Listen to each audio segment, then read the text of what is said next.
All right, welcome to the QB School vlog. NFL week number 2, vlog number 4. I'm excited, dive some more into some QB questions, see what kind of tangents I go off on. I appreciate the support for the channel as we continue to grow this thing. It's an exciting time. Football season just started. Everybody's fired up. So keep hitting me with some good questions. We'll integrate it into how we roll here with the new format. I'm excited. Let's dive into it. Welcome to the QB School.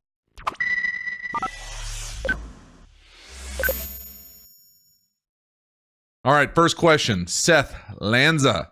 Can you talk a little bit about what goes into game scripting or design a game flow? Love your videos, by the way. Appreciate it, Seth. Sure, it's going to be different at every organization. Every offense, obviously, all these things are pretty intuitive. But the things that usually happen is that you start with kind of normal down and distance. So what are your favorite 10 first and 10 plays? And so from there, you'll really go through each kind of down and distance situation. Second and long, second and medium, second and short, then third down, and then fourth down and short if you're going to call fourth down plays. And so the scripting kind of chunks together like that. And so oftentimes back in the day in the 80s, Bill Walsh, you always remember first 15 plays. Been around Norv Turner, who does the first 30, really 30 plus plays. Used to throw in like 0 and -1 and -2 late in the week to kind of get extra plays in his top list. And then those are really the plays that you want to call that game specific. Like you were looking to get them checked off. And oftentimes you'll see play callers so excited to call them that they'll call kind of trick plays in situations that probably aren't the perfect situation for it, but they just love the play call so much they got to call it immediately. The other thing about scripting and game plan you'll see, especially early in a game, is a bunch of different personnel groups, meaning different numbers of wide receivers, running backs, tight ends, and then different formations to see how you'll line up, usually to trick formations. So 3x1 or 1x3s or empties or 4x1 if you're at certain levels of football. And so how defenses will line up to that early down, we'll see where they can get the matchups, the leverage, the numbers that they're looking for in the run game and the pass game. And so those early drives, you always want to look at what kind of formations are they using, bunch formation, how do they line up to it? And then defensively, you really want to be cognizant of that and maybe not line up the way that you're going to line up the entire game that first series, because that's going to dictate to a play caller on offense what they can expect moving forward, at least in the handful of next series. And then the big things, the things that separate people, you hear me say all the time, are the in-game adjustments. So what does the in-game adjustment look like drive 2 and 3 and 4 when that defense starts to have some tendencies about how they're going to align and the offense wants to get into what they think is going to be successful, get the ball to their best players? What does that look like as far as scripting? And so you have to kind of pre-plan to adjust. And so that's what I think the best play callers do. I don't know, I'm still evolving as a play caller myself, but it's fun to get into the intricacies and nuance of trying to scheme it. And you always hear, oh, it's a chess match. You know, it's a chess match between these two coordinators. And I kind of never loved that metaphor just because chess has so many bounded rules. Like this piece can only do that. Well, in football, there are some rules as far as what guys can certainly do, but really that's just the offensive lineman, 50 to 79. Everyone else has a lot more flexibility than the chessboard. And so there's some creativity that goes to the offensive side of the ball, and it can be matched defensively by what kind of formations you align to, when you call it, the tempo of what you're trying to do, how fast you can play. You know, in chess, there's usually a clock or there's not a clock. And so all those bounded rules don't really make for a great metaphor for me in chess. I love the creativity of what offense and defenses can do, and that game planning, scripting thing comes into it, especially early in the game when you want to see specifically how some team's going to align to certain formations. So hopefully that answered your question. That was a good one. On to the next, Gaming Fanatic. Hey JT, I was wondering if you could analyze like the top 10 drives of the decade or something. I just found your channel, so if you already have something like that, sorry. Sorry face. I don't know. Is that a sorry face? That's a good idea. I would love to be able to do that. The problem is how I get the film that I use is through NFL Game Pass. And so it only goes back a handful of years. And when you start going back years, the quality of the video starts to significantly decline pretty quickly. So, and almost to the point where it's not HD. And so it's not even that fun to go back a handful of years to watch some of these videos because they're so blurry and they're not really and people aren't that excited about it, but I could see how if you got the timeless drives, yeah, that would be a lot of fun. And maybe I go back and don't use the all 22, but I love the all 22. I think that's what separates, people who just watch it on TV on Sundays to the people who love ball and are trying to understand the details and nuance of exactly what we're trying to do here, especially at the QB school. We're trying to dive into the details, understand exactly, how we can get better, how we can better understand the game. And so to do that, you really need the all 22. And so it's a good idea. I would love to start integrating some throwback videos, and maybe I do that and just use some NFL footage or whatever. But to get the all 22, I mean, that's the meat and potatoes of what we're trying to do here. So I appreciate the suggestion, but that's kind of why I have been hesitant about going back and doing old school drives. So thank you for the question. Next up, Cabana, no idea. Joseo. I'm butchering that. I apologize. I feel like pass blocking for RBs is undervalued. Thoughts? ? Yeah. It's not undervalued by me. It's not undervalued by anybody who plays quarterback or anybody who's played football at a high level. What I always tell running backs is anybody can run the ball. That's the bare minimum requirement for a running back. And you'll see, especially young guys in the league who get drafted high, they come in and they're not out there on every down. And you're like, what? We paid all this money, first round draft pick. We can't get this guy out there on third down? No. You know why? Because they don't trust him. He doesn't know who to pass protect. He doesn't know how to pass protect. First of all, you have to know who to block. That's probably the most complicated thing for most young running backs. They come from systems in college where things are either spread out or so condensed and so simple that they don't have to make decisions from the backfield. And really the back for a long time has the best seat in the house. Tailback 7 yards deep, 8 yards deep, scanning, safety valve, and pass protection. You got to protect the franchise at the quarterback position. And so they need to trust you that you not only can block, which is saying a lot for some running backs, but that you know who to block. That's the most important thing, because especially on third down in the NFL, you see all sorts of exotic stuff. So you have to be able to identify the front, communicate with the offensive line, know who they're going to, know where they're sliding to, where they're blocking, and then be able to adjust and scan and protect. And then if no one comes, you got to get out and be a receiver.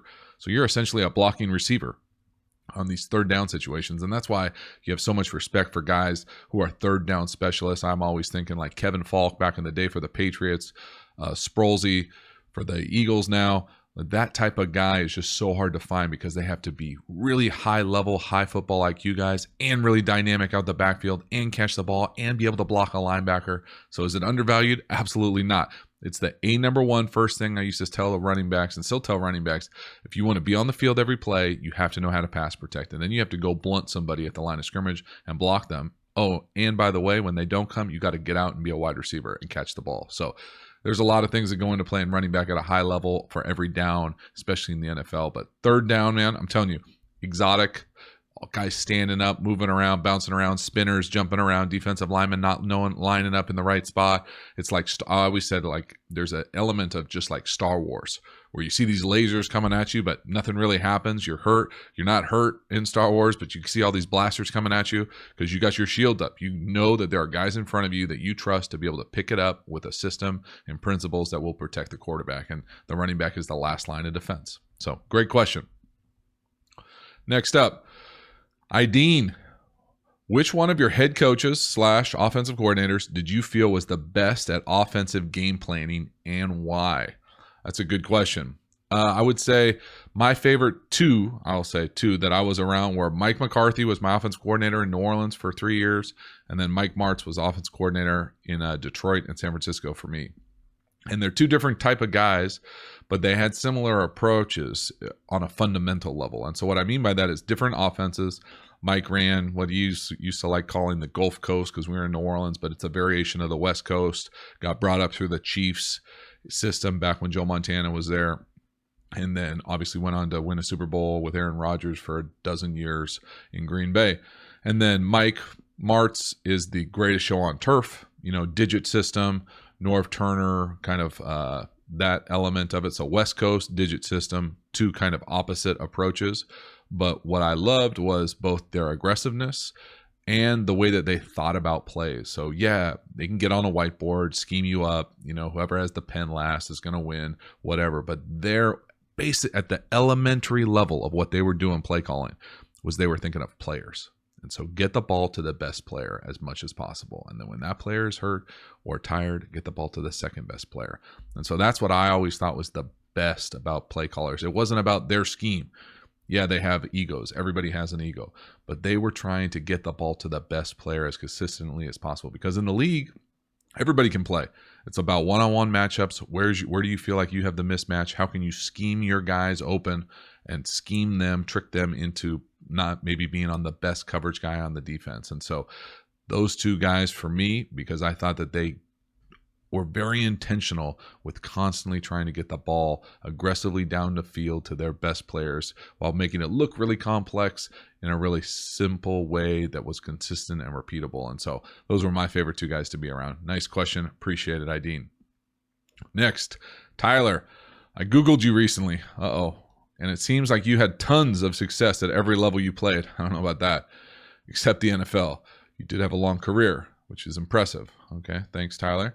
Can you give some insight into what separates you from your contemporaries like Peyton Manning and Drew Brees? Yeah, there's a lot. There's a lot that separates us. I think Super Bowls, I think playing, I think records, I think ability. The guys who do it at a high level are on a different kind of plane, obviously. Not a great analogy. But what they do that I didn't have the ability to do was they were consistently great at decision making and throwing accuracy. And so, yeah, many backups can string together a series or maybe a handful of games to make a successful win or a little streak here that can salvage kind of a season for our team. But the franchise guys, the guys who do it at the highest level, who win Super Bowls, who are constantly going deep into the playoffs, are so consistent. And they are just so accurate consistently. That's the thing all the time. It's not about one-off plays. It's that consistency at the highest level versus the highest competition, and not shrink in the big moments and just be able to rise to the occasion and just do their job. Consistent accuracy and protecting the ball, being able to be that pro's pro at the highest level.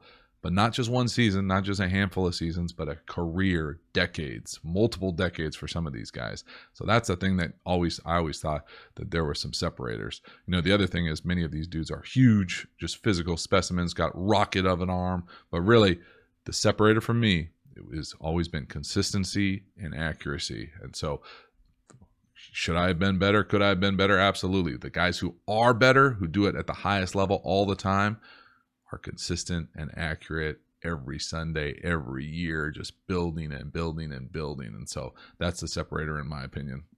Nice question, Tyler. All right, last one. Tommy Boy, 150. Hey, JT, love the content.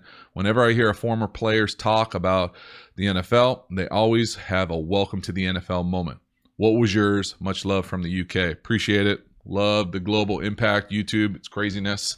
My welcome to the NFL moment, there were probably a number of them, but I can remember explicitly first mini camp in New Orleans. I'm a California kid, don't even know what humidity is. Step off the plane, just sticky, need a shower like for the first 3 months I'm there every single second. But I go to practice, two really welcome to the NFL moments. So I'll give you one. The one that's probably the most fun was first 11 on 11 drill, mini camp. Number one, my rookie year, not rookie mini camp, but like team mini camp. And so first 11 on 11 drill, quarterbacks usually stand like 15 yards back from the ball, right behind the ball. So you get those mental reps. What do I see? Our first round draft pick, Charles Grant, going against our, what was all pro tackle, right tackle, Kyle Turley, who's now playing left tackle at the time in New Orleans. And Charles is just having his time with him. Kyle doesn't like it. They end up going down to the ground, fight. Charles rips Kyle's face mask off of his helmet during this fight. Never seen anything like it. Still remember thinking like, oh, this might not be for me. You know, coming from a small Division II school, probably didn't have a handful of fights my entire time there. First mini camp, fight, face mask off. I was like, welcome to the NFL. So appreciate it. Thank you for the question. Thanks so much for watching. Love the support of the channel. Keep the questions coming. I'll try to get back to y'all as quickly as I can. I appreciate it. Thanks. Have a good one.